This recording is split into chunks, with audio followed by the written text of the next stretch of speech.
안녕하세요, 썰TV 애청자 여러분. 이렇게 글로라도 뵙게 되어 반갑습니다. 항상 다른 분들 이야기를 들으면서 느끼는 게 많았는데 오늘 이렇게 제가 적게 되니 낯설기도 하고 긴장도 되네요. 저는 서울에서 거주하고 있는 30대 초반 여자이고 많은 사연들처럼 시댁이나 시어머니로부터 구박을 받거나 하진 않았어요. 오롯이 저와 제 친정 아빠에 관한 이야기인데요. 끝까지 잘 들어주시고 응원 댓글 남겨주시면 정말 감사할 것 같습니다. 오늘은 먼저 제 이야기를 꺼내봐야 할 것 같은데요. 여기에 친정으로부터 지원도 많이 받으시고 유복하게 살아오신 분도 사연에서 많이 봤던 것 같아서 적기 민망하지만 저는 좀 힘들게 살아왔어요. 자신 있게 말할 수 있는 건 저는 아무 잘못이 없었다는 겁니다. 잘못이라고 하면 부모를 잘못 만난 죄 라고 생각하면서 살았어요.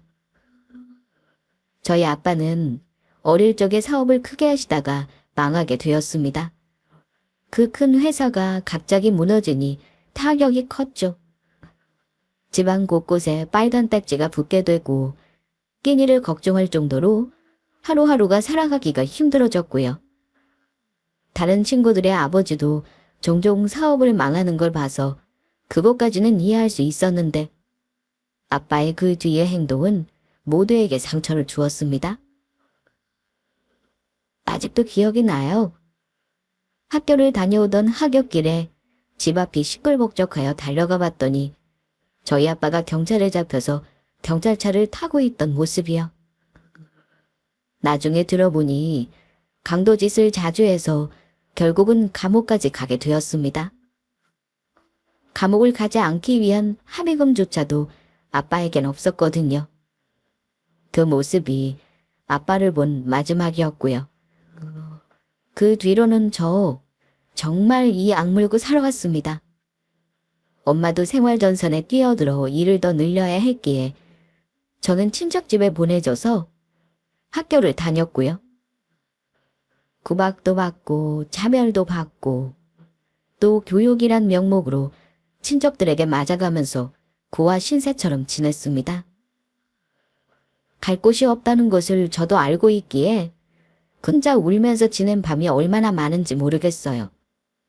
종종 엄마와는 전화만 했고 저에게는 대학교조차 사치였습니다.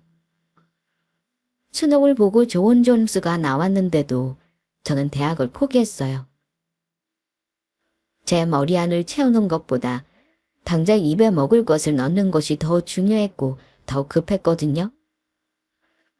지금까지도 저는 고졸입니다. 그렇게 졸업하자마자 저는 아르바이트를 3개씩 뛰었고 하루에 잠을 5시간도 못 잤던 것 같아요. 아침부터 일을 다녀야 했으니까요. 밥은 삼각김밥으로 때웠고 그것도 아까울 땐 일하는 사장님이 주시던 밥을 몰래 싸가서 제 번으로 나눠 먹었던 적도 있습니다.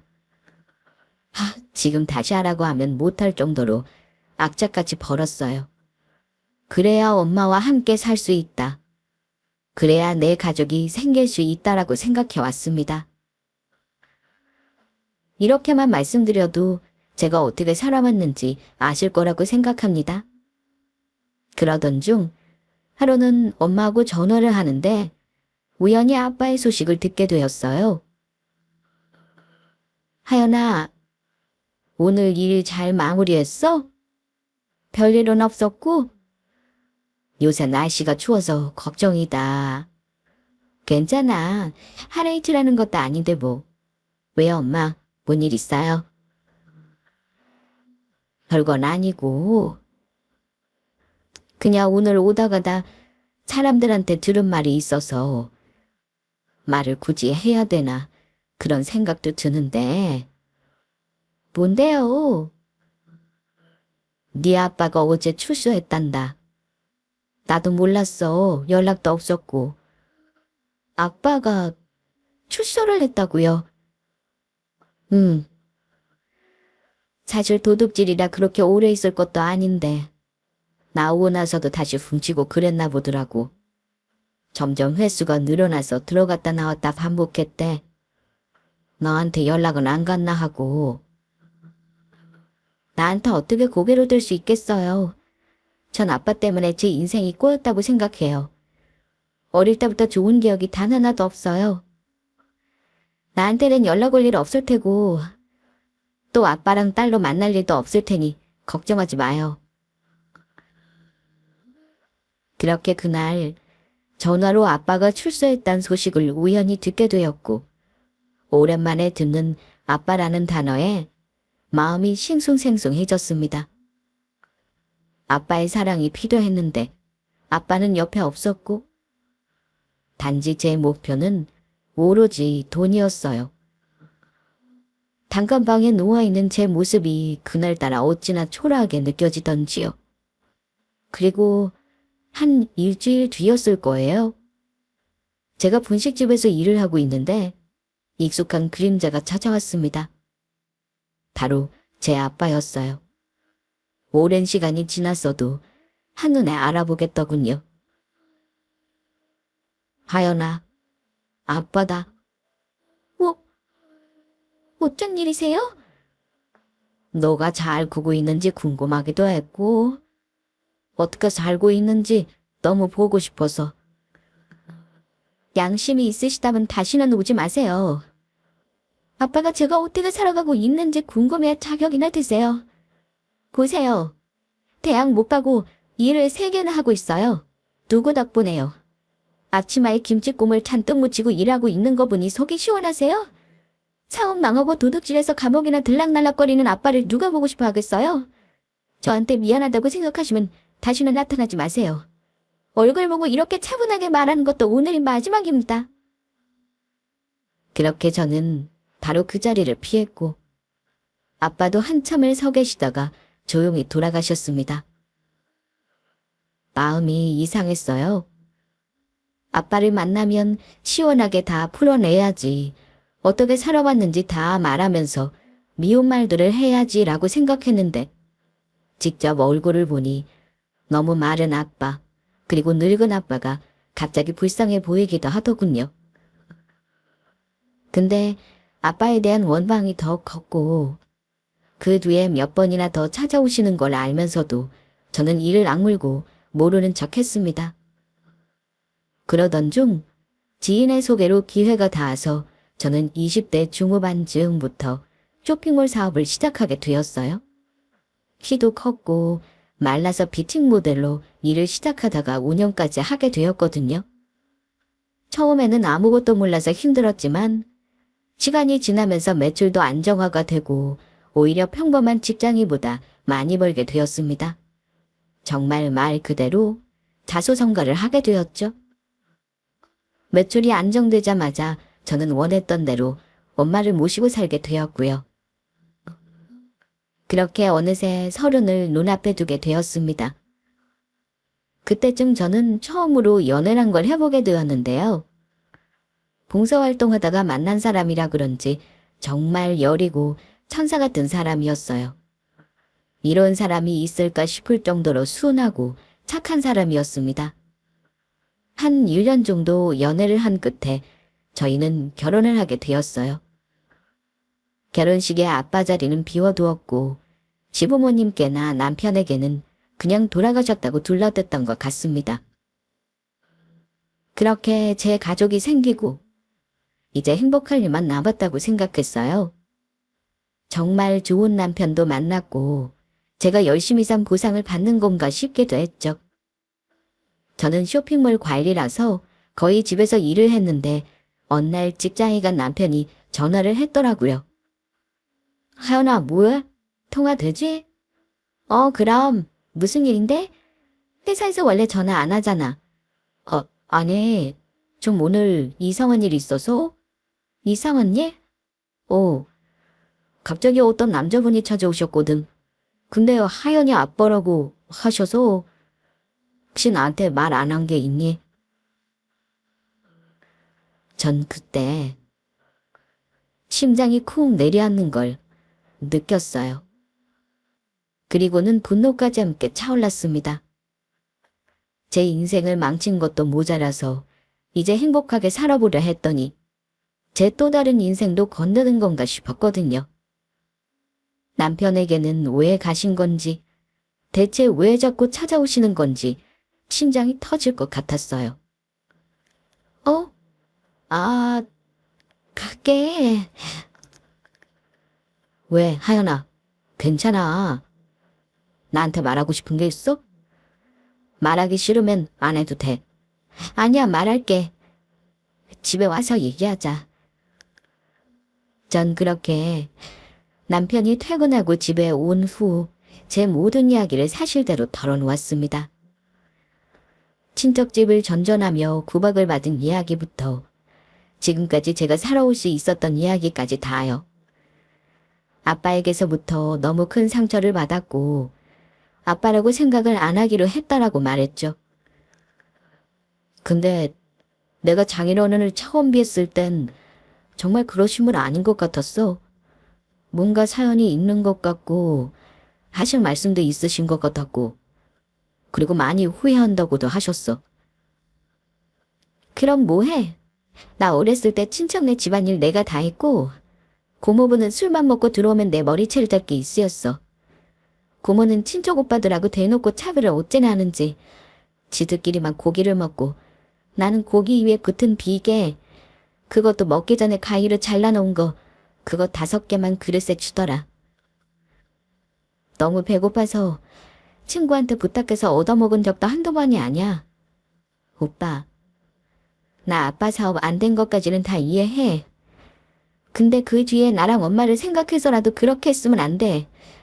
나 가끔 그때로 돌아가서 고모부한테 맞는 악몽도 꿔. 하연아, 정말 힘들었겠다. 나한테 그렇게 다 얘기 안 해도 돼. 난 그저 한 번만 만나봤으면 했을 뿐이야. 아빠하고 이야기 더 나눠보면 또 다른 이야기가 있을 수도 있으니. 아니야, 됐어. 나 생각해준 건 고마운데 나쁜 사람이 아니었으면 도둑질도 안 했겠지.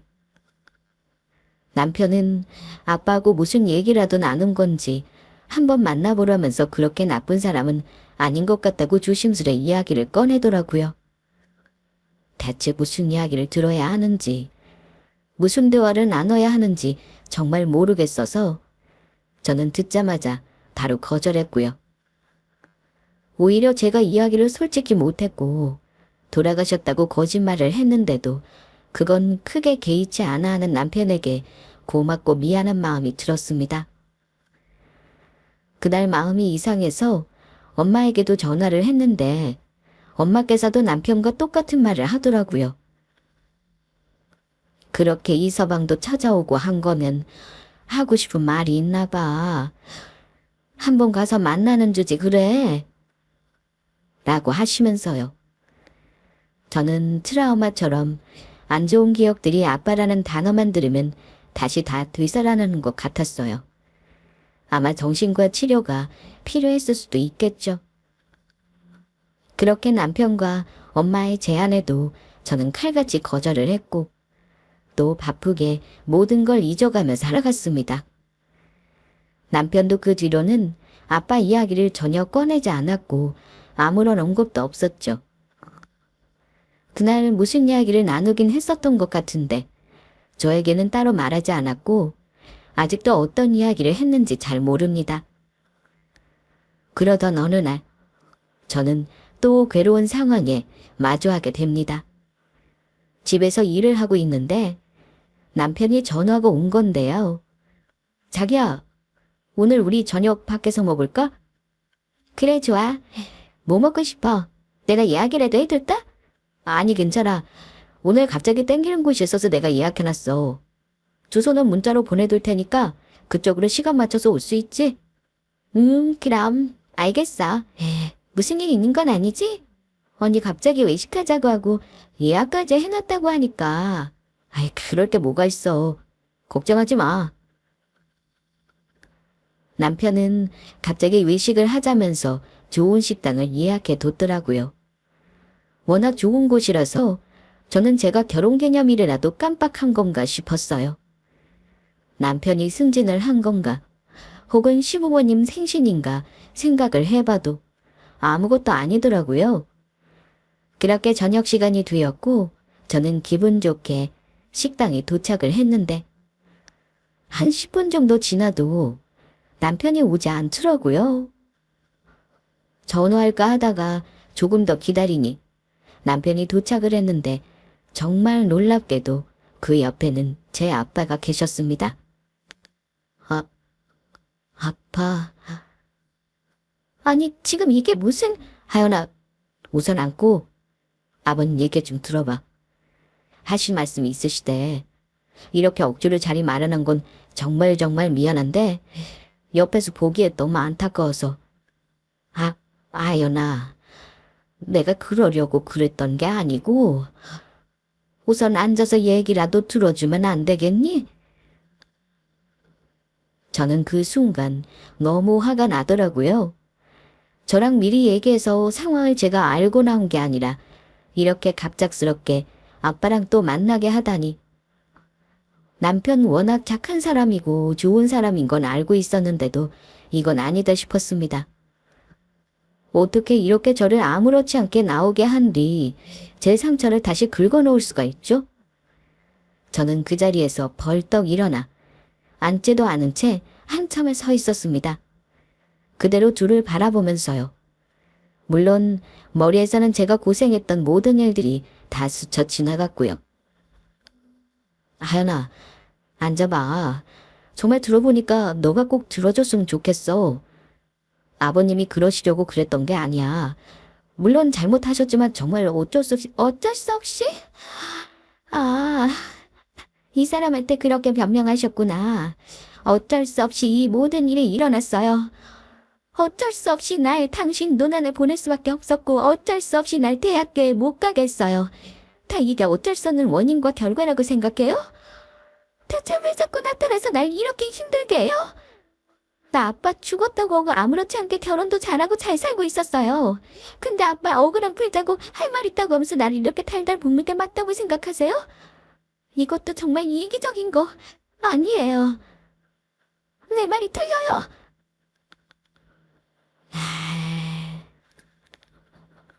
그래, 맞다 하연아. 너 말이 틀린 거 하나 없다. 평생 나를 욕하고 보지 않아도 좋다. 근데 그럼 다시는 눈앞에 나타나지 말라고요. 알아서 하시라고요. 알아서 도둑질 했던 것처럼 그렇게 사시면 되겠네요. 분식집에서 우리 만났었죠? 처음 본 날 말이에요. 그때 제가 20대 초반이었는데 어때 보이던가요?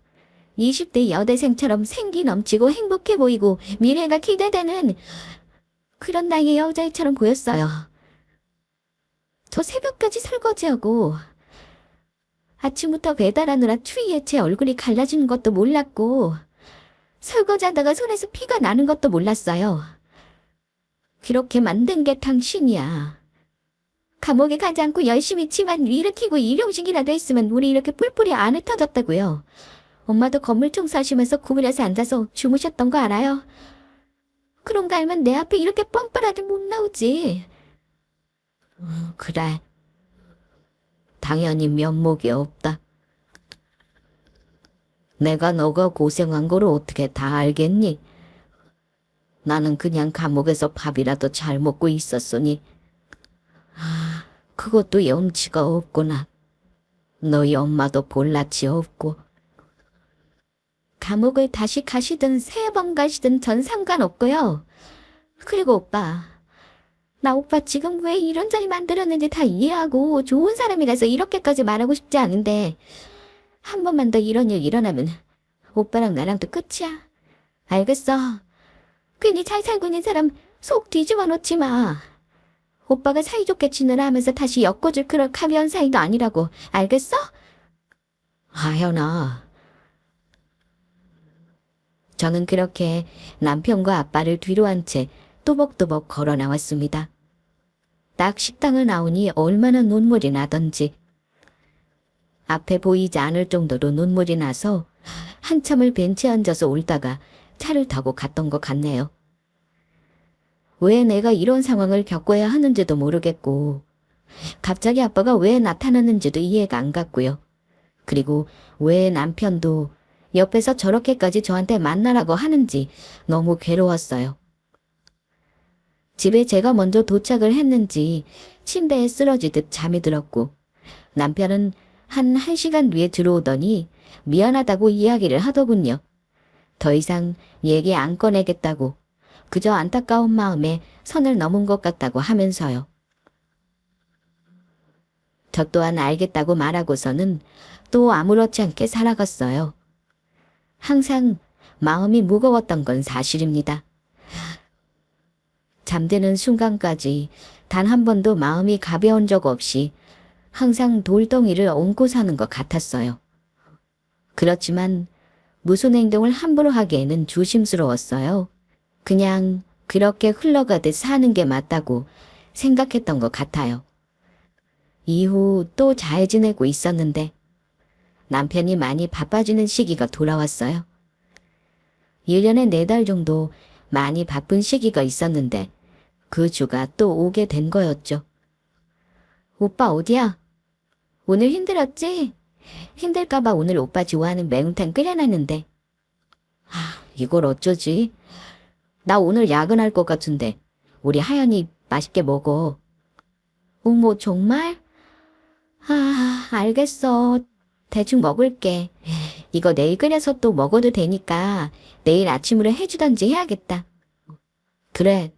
근데 나 자주 야근할 것 같아. 뭐? 아니 저번에는 야근은 안 했었잖아. 갑자기 웬 야근? 그러게 이번에는 좀 많이 바쁘네. 계속 늦게 들어갈 것 같은데? 언제까지인지 모르겠고. 뭐? 아니 얼마나? 집에 도착하면 몇 시일지 나도 모르겠다. 12시 안엔 가도록 할게. 너무한 거 아니야 진짜? 그러고서 또 아침에 와서 일하라고 할 거 아니야. 그러게 돈 벌려면 어쩔 수 없다. 우리 하연이 이해해줄 수 있지? 당연히 이해하지. 그냥 너무 힘들 것 같아서 그렇지 뭐. 남편은 얼마나 바쁜지 언제 끝날지도 모르는 야근을 계속하게 되었어요. 그날도 한 11시 반쯤 들어왔던 것 같고요. 그 주 내내 자정 좀 안 돼서 집으로 들어왔습니다. 저는 착한 사람이라 싫은 소리도 못할 것 같고 도와줄 수 있는 게 없을까 하다가 남편 동료들 그리고 남편 도시락을 만들어서 가져다 주기로 했어요. 모두 다 같이 야근이라고 했거든요.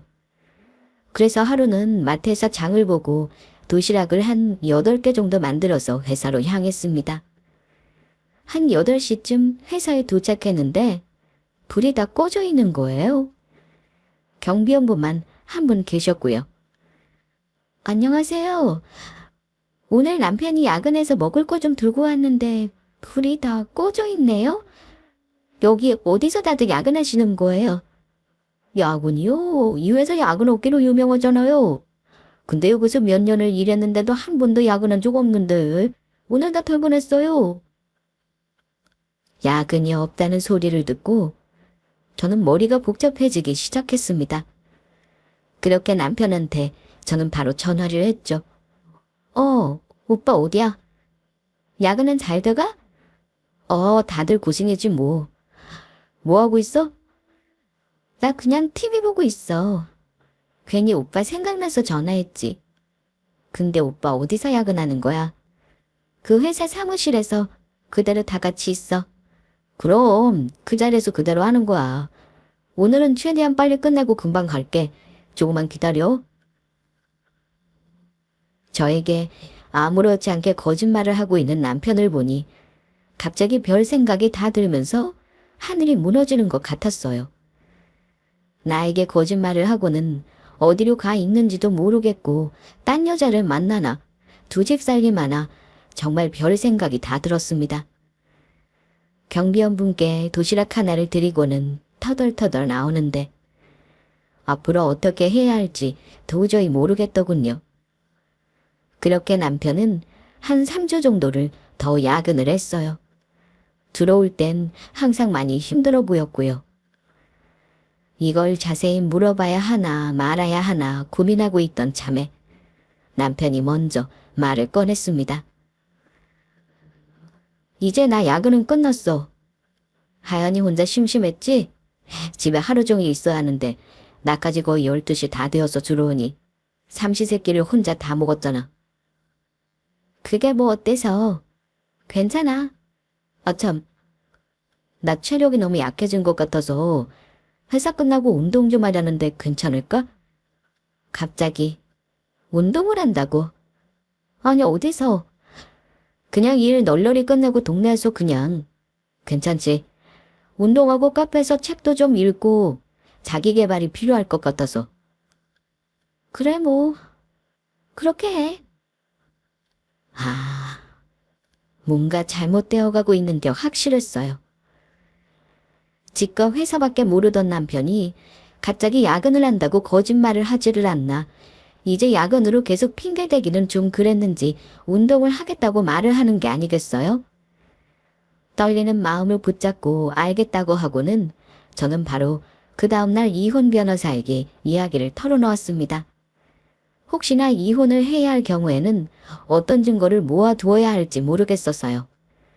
변호사는 무조건 사진과 동영상을 다양하게 많이 남겨두는 게 좋다고 했고, 저는 운동을 하는 남편을 따라 나서기를 합니다. 남편은 저에게 운동한다고 하고 정말 매일 나갔어요. 한 4일째 되던 날인가? 저는 뒤를 밟기 시작했습니다. 얼마나 떨리던지. 한참을 몰래 남편을 쫓아가고 있는데 정말 충격적인 모습을 보게 됩니다. 남편이 대리운전을 하고 있었어요. 대체 왜라는 생각이 머리를 스쳐 지나갔죠. 저는 계속 남편을 따라가 혼자 있게 되었을 때 바로 뛰어가서 화를 했습니다. 오빠, 어? 아, 하연이? 아니 여기 어쩐 일이야? 여기가 어디라고? 오빠 지금 뭐 하는 거야? 오빠가 왜 지금 역에서 대리운전을 하고 있는 거야? 아니, 돈이 부족해. 회사 잘렸어. 아니면 뭐 사채라도 썼어? 대체 왜 여기서 대리운전을 하고 있는 거냐고. 화내지 말고 하연아. 왜 나한테 거짓말을 그렇게까지 해? 내가 오빠 회사 야근한다는 거짓말도 넘어가줬어. 근데 갑자기 운동을 하면서 카페 가서 책 읽는다고. 지금 여기가 카페야. 대체 왜 그러냐고 대체 왜? 당신 돈 벌어서 어디에 쓰고 있는 거야? 여기서 말할 건 아니고 집에 가서 천천히 얘기하자. 그렇게 저는 남편하고 집에 돌아왔어요. 집에 돌아오는 내내 서로 한마디도 안 했던 것 같고 집에 가서도 남편은 아무 말도 없이 방으로 들어가더라고요. 무슨 말을 하려는 건지 모르겠어서 저도 기다리다 이대로는 있어서는 안 되겠다는 생각이 들었습니다. 그렇게 저는 남편 노트북을 열고 통장 내역을 확인하게 되었어요. 비밀번호하고 다 알고 있었는데 굳이 서로 알아야 하나 싶어서 각자 관리해왔는데 이건 봐서 증거라도 대충 무슨 일인지 알아둬야겠더군요. 그런데 정말 충격적이게도 그때 남편이 아빠 얘기를 꺼냈을 때 있죠? 그러신 분 아닌 것 같다고 했을 때요. 그때부터 남편은 아빠에게 돈을 계속 보내주고 있었습니다. 매달요. 그리고 이번 달에는 엄청 많은 돈을 보내줬더군요. 또 아빠한테 속은 게 틀림없었어요. 갑자기 저는 모든 게 감당할 수 없을 것 같이 느껴졌고 그렇게 저는 밤을 꼴딱 샜습니다. 어떻게 말을 해야 할지도 모르겠더라고요. 아침이 되자 남편은 씻고 준비를 하더니 딱 한마디만 했습니다. 얼른 준비해. 우리 오늘 가야 할 곳 있어. 어제 내가 말을 못해서 미안해. 남편은 이렇게 말하고서는 저를 태우고 어딘가로 떠났어요. 한 시간 정도 거리였는데 도착하고 보니 웬 대학병원이었습니다. 저는 어리둥절해서 대체 무슨 일인가 싶었고요. 병원? 병원은 왜? 누가 아파? 이런 저의 질문에도 남편은 아무 말도 없이 병실로 저와 함께 올라갔고 그곳엔 저희 아빠가 누워 있었습니다. 아빠. 아빠라고 하는 제 말에 겨우 눈을 뜬 것 같은 아빠는 창밖을 보며 눈물을 훔치시는 것 같았어요. 연희가 여기까지 어쩐 일이니? 온다는 말도 없이. 제가 데리고 왔어요, 장인어른. 언제까지 이렇게 하연이한테 비밀을 하고 지내실 거예요? 이게 무슨 소리야? 아빠 어디 편찮으세요? 장인어른, 쇠장은 말기시래. 장기로까지 암이 다 전이된 상태라 많이 힘들어하셔. 하연아, 너한테 미리 다 말을 못해서 미안하다. 그런데 처음 장인어른이 나한테 오셨을 때 그때 투병하고 있다는 사실을 말씀하셨어. 얼굴도 너무 안 좋으신데 너 만날 때는 티내기 싫으시다고 암 걸린 사실조차 말하기 미안하다고 하시면서 하얘지는 크림을 바르고 오셨더라. 그리고 과거에 잘못하고 했던 거 다 갚고 싶다고 하시면서 계속 일도 하시고 기부도 하시고 봉사활동도 하시면서 사회에 갚으시려고도 했고 그 마음이 느껴져서 내가 병원비 도와드리겠다고 했어. 수술도 진행하게 됐고. 보라고. 오빠, 지금 그게 진짜야. 아빠, 말게요. 왜요? 지금. 아연아, 정말 미안하다. 이 아빠가 사업이 망하고 너하고 너 엄마 보내고 난 뒤에도 하루하루 먹고 살기가 힘들어서 남의 물건에 손을 댔던 것 같다.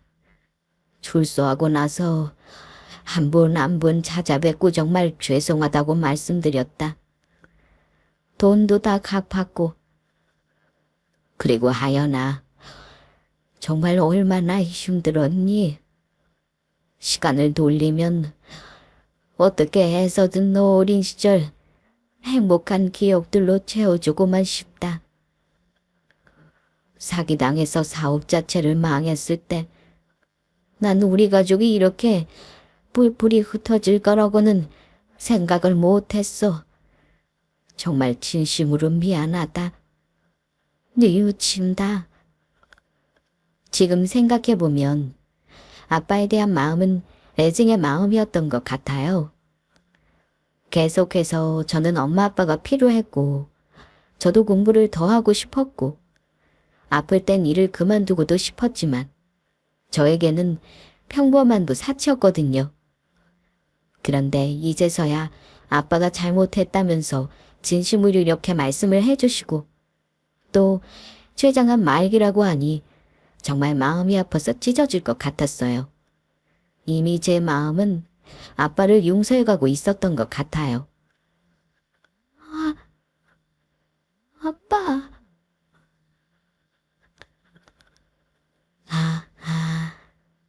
그래서 몸은 괜찮으세요?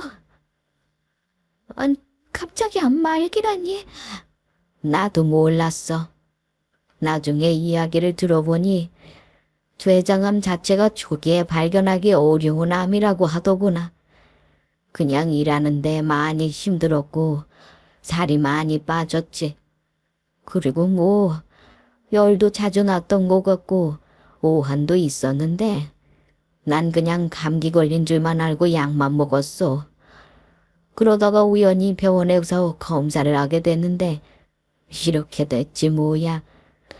그 뒤로는 너에게 어떻게든 용서를 빌고 싶어서 하연이 남편까지 자살하게 됐네. 정말 미안하다.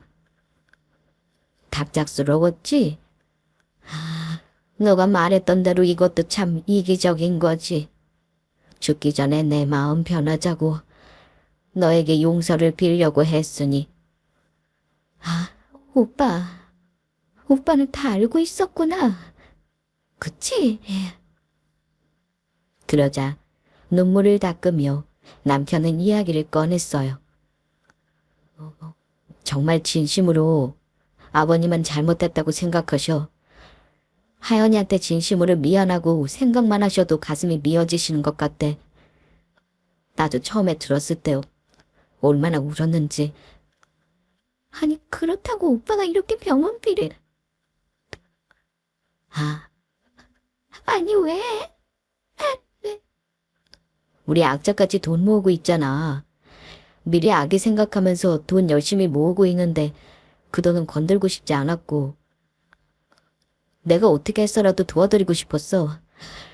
내가 정말 가슴 깊이 사랑하는 사람 아버지잖아.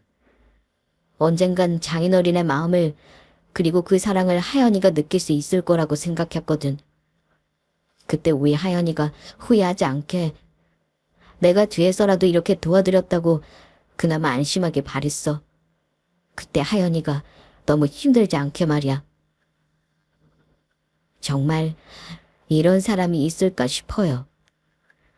저는 아빠 그리고 남편 앞에서 펑펑 눈물을 흘리기 시작했습니다.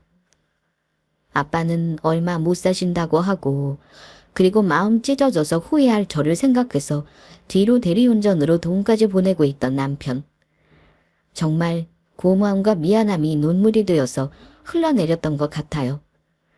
전 그동안 마음속에 있던 응어리를 다 쓸어내리고는 마지막까지 아빠를 모시기로 마음먹었습니다.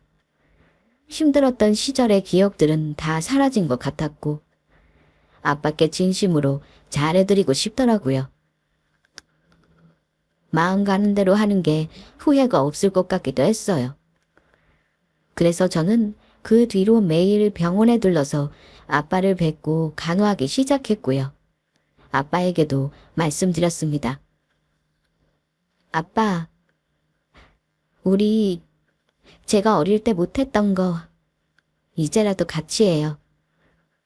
저희 집에서 사세요. 병원 답답하고 싫잖아요. 이서방도 너무 아빠랑 같이 살고 싶대요. 그렇게 저는 아빠를 집으로 직접 모시게 되었고 평일에는 제가 집에서 재택근무를 하면서 아빠하고 도란도란 이야기도 나누었어요. 날이 좋을 땐 산책도 모시고 나갔고요. 주말이면 모두 함께 드라이브도 했습니다. 같이 사진도 찍고 함께 웃으며 이야기도 나누니 오래 사시면 좋겠다고 조금만 내 옆에 계시면 좋겠다고 얼마나 기도를 했는지 모르겠어요. 소식을 들은 엄마도 자주 집으로 오셔서 가족 모두 시간을 자주 보냈고 저는 이 시간이 멈췄으면 좋겠다고 생각했습니다. 이제라도 우리 하연이하고 이렇게 이야기도 많이 나누고 함께해서 이 아빠는 너무 좋아. 내가 우리 하연이 어릴 적을 다 망친 것 같아서 너무 마음이 찢어지게 아프다. 정말 그러고 싶진 않았는데. 왜 그런 소리래요. 이제서라도 내 얼굴 보고 얘기하고 이서방하고 우리 엄마하고 우리 가족 이렇게 다 모여있잖아요. 얼마나 행복한 인생이에요. 난 다 잊었어요. 어릴 때 힘들었던 거 기억도 안 나. 행복한 시간도 잠시. 점점 아빠의 얼굴은 황달이 심해져 보였고 증상이 악화되는 게 느껴졌습니다. 딱 알겠더라고요. 아빠 외의 시간이 얼마 남지 않았다는 걸요. 남편은 출근하고 엄마도 잠깐 나가시던 어느 날 아빠는 방 침대에 누워 계시다가 저를 부르시더라고요. 하연아, 하연아, 잠깐 와볼래? 네. 아빠 뭐 필요한 거 있으세요? 이거 받아라. 이게 뭐예요? 통장이에요.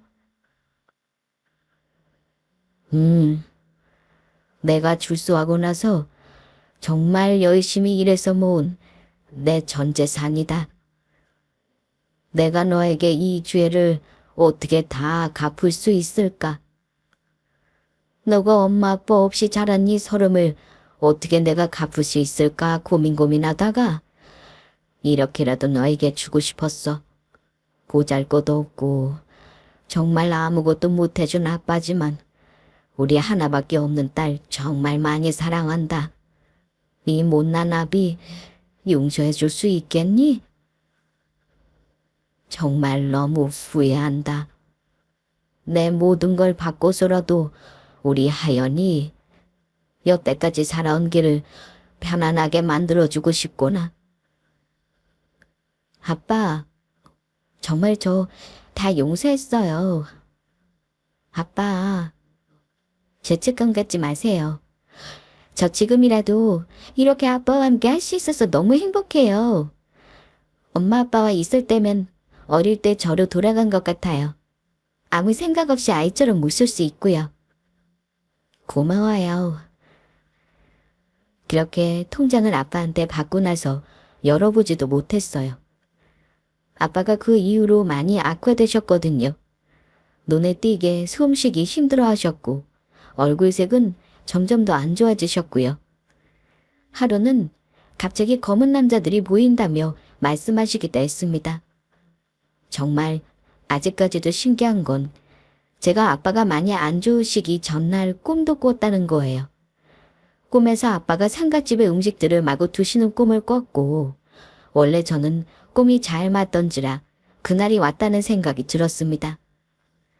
그날은 해가 반짝이던 날이 어느 때보다 좋던 토요일이었어요. 가족과 TV도 보고 도란도란 얘기도 나누며 과일을 먹고 있었고요. 아빠도 곁에서 함께 희망한 미소를 지으셨는데 갑자기 눈이 감기고 숨이 가빠지시더라고요. 아빠, 아빠, 정신 차려보세요. 그렇게 저는 아빠의 손을 잡고 울면서 애원을 했습니다. 제발 조금만 더 살아달라고요. 제발 조금만 제 옆에 있어달라고요. 아빠는 제 손을 꽉 잡고 손등을 쓰다듬으시더니 그렇게 바로 눈을 감으셨습니다. 가족들 곁에서 아빠는 행복한 미소를 지은 채 떠나셨죠. 그 후로 화장을 하고 잘 보내드린 뒤 집에 오니 참 허전하더라고요. 원래부터 쭉 계시던 분이 없었던 것처럼 마음 한 곳이 빈 것처럼 허전했어요. 장인어른 안 계시니 허전하네. 퇴근하고 올 때마다 침대에서 손 흔들어 주셨는데. 그러게?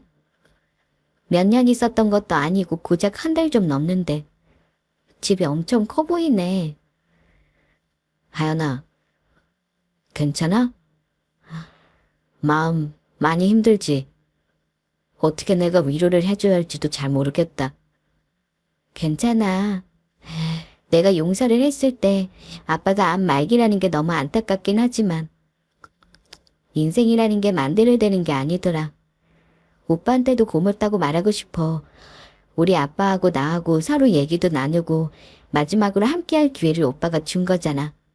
그리고 내가 정신없어서 말을 못했는데 병원비도 대신 내주고 정말 고마워. 진짜로. 난 오빠 같은 사람 못 만날 거야. 그렇게 하루가 지나고 이틀이 지나고 너무 힘들었지만 산 사람은 또 살아야 하더군요. 남편은 바쁘게 직장을 다니고 저도 바쁘게 쇼핑몰 관리를 하고 살아가고 있는데 갑자기 몸이 너무 안 좋아지더라고요. 감기 기운이 오래가는 것 같기도 하고 헛구역질도 계속 나길래 혹시 몰라 임신 테스트를 해보니 저희에게 선물이 찾아왔다는 것을 알게 되었습니다. 저희 아빠가 주시고 간 선물이 아닐까 지금도 생각하고 있어요. 남편도 좋아하고 저도 눈물을 흘리며 행복해 하면서도 저는 한편으로 계속 아빠가 생각났어요. 방문을 잠그고 아빠가 주신 통장을 저는 그제서야 열어보았는데 얼마나 소중하게 간직하셨는지 다 느껴지더라고요. 통장의 냄새도 맡고 눈물을 흘리며 통장을 열어보았는데 거기엔 아빠의 편지가 남아 있었어요. 그대로 이것에 적어보겠습니다. 하연아, 아빠다. 이 편지를 쓰면서 내가 너희 아빠 자격에 있는지 아빠라고 불릴 수 있는지 한참을 생각하다 용기 내어 적어본다. 해가 뜨거워 모든 것을 녹일 수 있을 것 같던 여름. 우리 하연이가 태어났는데 처음 보는 순간 나는 알겠더구나. 나는 평생 너 하나만을 위해 살아갈 것 같다고. 널 위해 무엇이든 할 수 있을 것 같다고 말이야. 나를 보면서 웃던 그 조그마한 아이가 아직도 눈에 선하구나. 하연아, 내 하연아. 너에게 너무 깊은 상처를 준 것 같아서 어디서부터 가시를 빼고 그 상처를 어떻게 아물게 해야 할지 이 아비는 잘 모르겠더구나. 그저 이 아픈 몸을 이끌고 너에게 도움이 될 수 있도록 돈을 남기는 게 최선이 아닐까. 이 못난 아비는 생각했다. 그 어떤 것으로도 너의 아픔, 너의 상처를 바꿀 수 없겠지만 내가 도움이 될 수 있는 날이 언젠가 오리라 생각하며 이거라도 남긴다. 비가 오는 건 내 눈물이고 파도가 친 건 이 아비의 마음이다. 이 아비는 곧 이 땅에서 재가 되어 사라지겠지만 너를 사랑했던 이 마음만은 곁에 남아 너를 항상 위로해 줄 수 있기를 기도하마.